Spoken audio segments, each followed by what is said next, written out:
Editing அப்படின்னு எடுத்துட்டா எல்லாருமே சொல்கிற 3 வார்த்தை ஒன்று இருக்குது. ஒன்று அடோப் ப்ரீமியர், எஃப்சிபி, அப்புறம் ஆவிட். நீங்கள் எதில் ரொம்ப ஸ்ட்ராங்? நான் வந்து ஸ்டார்ட் பண்ணது எல்லாமே ஆவிட் மீடியா கம்போசர் தான். Avid Media Composer and DaVinci Resolve இப்போ.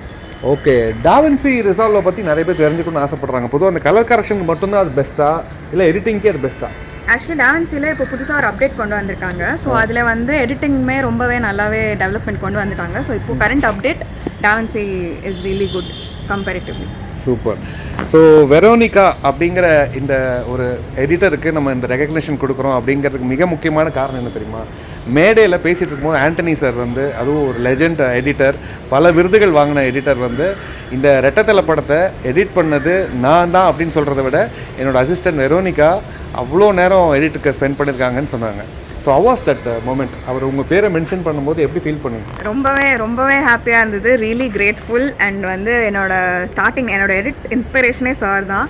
ஸோ ஃபஸ்ட்டு நான் வந்து ஃபோட்டோகிராஃபியில் இருந்து தான் கோர்ஸ் சப்ஜெக்ட். ஆக்சுவலி எடிட்டிங்க்கு வர்றதுக்கான ரீசனே ஆண்டனி சாரோட ஒரு இன்டர்ன்ஷிப் அண்ட் அதை ஃபாலோ பண்ணினா என்னோட ஜர்னி. யா, சூப்பர். ஸோ அது ரொம்பவே ஒரு ஹாப்பியான ஒரு விஷயம். And I feel really grateful.